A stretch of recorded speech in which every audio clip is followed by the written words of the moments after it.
We're going to turn now to our special guest live in the studio, Derek Lytle. He's got a full workload today, an entire story to do, and yet he took some time to sit in here with us. First things first, before we go anywhere else, happy birthday, Derek. Thanks, man. Yesterday, Cinco we're all de getting Mayo. older, man. I don't know what's going on. Dude, Time's flying. We have been searching for a solution to that problem, and it just only seems to get worse. I think everybody has for hundreds of years. For hundreds of years. What, Ponce de Leon all the way to Derek Lytle on Live Impact News. We still are looking for the aging solution. Someone's got to talk to LeBron and feel like that guy's got it figured out. Yeah. The rest of us got work to do. Now, you had a very interesting story yesterday. It's a variation of a story that we've covered quite a bit over the last 5 years or so. Mm-hmm. If you want to introduce what you talked about, we can watch a little bit of the story, then we'll dive deeper into it. Sure. I mean, we see, regardless of, technology advancing, the e-bike community just exploding, whether it's gas prices, people are looking for a cheaper way to commute to work, and also a fun thing that's more of a leisurely activity than your average bicycle. But they're exploding, whether it's here near Norfolk or in Virginia Beach on the oceanfront. You're seeing bikes everywhere. So it's the talk of the story yesterday is just, what are the legalities on the oceanfront, the boardwalk? And there is kind of a divisive territory right now with it because, I was out there yesterday on the boardwalk, and technically they're prohibited right now there, but you still see a good dozen when you're out there for even 10, 20 minutes. It's, you yourself, you like to get out and have a good time and get exercise in. I borrowed a buddy's e-bike for this story, and I'm not gonna lie, it's a fun thing to do. I was having a good time on the bike. And but, in Norfolk, in other cities that I've visited, I've definitely taken advantage of those Lime scooters, and they have Lime e-bikes now, Bird scooters. I've definitely utilized those. It's been very helpful at times. Having been on them, I also can sort of testify to the fact that you have to really be alert, aware, and understanding of where you're at because they move. Yeah, I'm, even on that one, you can get up towards 30, 35 miles an hour, some of them, and that's something where you're not just pedaling, you hit the brakes. That's got a mind of its own if you're not being careful on them, and that's where the conversation on the other side of the fence is like, hey, what are the regulations and rules here for the e-bikes? We're just going to have them sending it at 35 miles an hour down the boardwalk, and then all of a sudden clothesline a kid or two, And the bigger thing is you have kids that are going to be 14, 18 years old that might not know the rules of the road just yet, and God forbid one of them gets hit by a car, but it's that side of the fence versus the people that, hey, I take it to work down the oceanfront every day, or I love riding the e-bike. So there's the two sides of it, and like, how do we meet in the middle? Right. So right now it used to be banned on even Atlantic Avenue, right, across the street. And so last year, Deputy Chief with the police department was saying they implemented where you can ride it on Atlantic Avenue there to kind of give people an alternative route. But people are still riding it on the boardwalk all the time. And I'm like, how do you really enforce that? Right. And they said, well, it is community involvement and education, but they're not going to go track down every single person on an e-bike and ride them up. It's impossible. Especially with if you're going from Atlantic over to the boardwalk, popping up to Pacific, there's no set area where it's like, okay, if we police this area, then we'll figure out this e-bike situation. They're all over the place. And, so there is no legal definition in terms of age requirements for those as of now. Is that what you're telling me? Yeah, pretty much. But the only thing is helmets is 14 and under. So if you're over 14, you're not required to wear a helmet, and you have the same rules as a bike path. You can't just go willy-nilly on 264 and throw your e-bike out there. Right. There is an extent of it. But yeah, it's I think it's more of a gray area, Connor, because the technology keeps evolving with these things.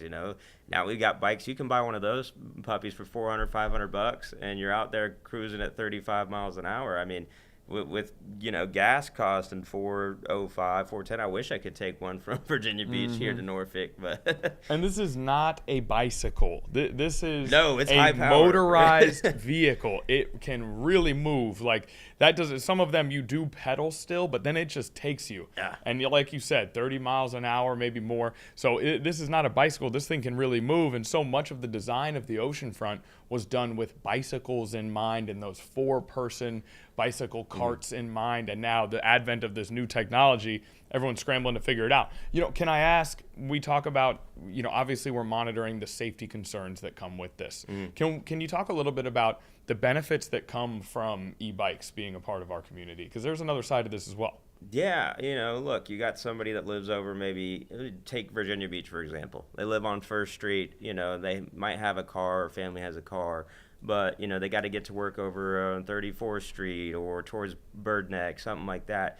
Boom, you charge that thing up. The battery lasts, a good 3 to 4, 5 days. That gets you through your work week commute, and you're not paying anything at the gas pump. I think that's the biggest takeaway. The gas, I've seen gas up towards $4.30 now, and so you got people looking for that good way to commute. But also, people, their kids want to have fun, but they want to do it safely. So it's like, these e-bikes. I'll tell you, the one that I was borrowing yesterday, that thing was at least 100 pounds, man. They're not easy to lift up and down. And I was trying to carry the camera equipment on the bike while trying to go shoot the stand-up. And Were you solo yesterday? I was solo dolo. Wow, solo on the e-bike story. Yeah. That means, for everybody at home, that means no photographer. Derek went out and did this story. He shot the story. He did the interviews. He cut the story. He edited the story. Of course, he wrote the story. So solo on the e-bike story, you made it look really good. Just looking at some of this like I'm here. coming to the camera. I did 5, 6 times before I got it right. But yeah, should we play a little bit of this package here? Yeah, sure. Okay, let's take a look at what we got, what Derek did again by himself on his birthday. This is what we're working with. With e-bikes growing in popularity here in Virginia Beach, it's posing the question, should they finally be allowed on the boardwalk? Well, a safety study and people on the other side say that is a safety risk. The rush of the air, the convenience of a bike that can go up to 30 miles an hour without pedaling it. E-bikes growing in popularity on the Virginia Beach Oceanfront. We've seen a very quick rise in the number of riders who are utilizing e-bikes. Deputy Chief Brad Wessler with the Virginia Beach Police Department says the mayor-appointed task force has heard big interest from e-bike riders to allow them on the oceanfront boardwalk and bike path. Currently, they are prohibited. We found that there are people on both sides of the aisle. Many people find the e-bikes beneficial for commuting. Right now, gas is up a little bit more than usual, so we're finding more and more citizens are using them to get to and from work. He says they were also banned from Atlantic Avenue until just last year, when that was reversed.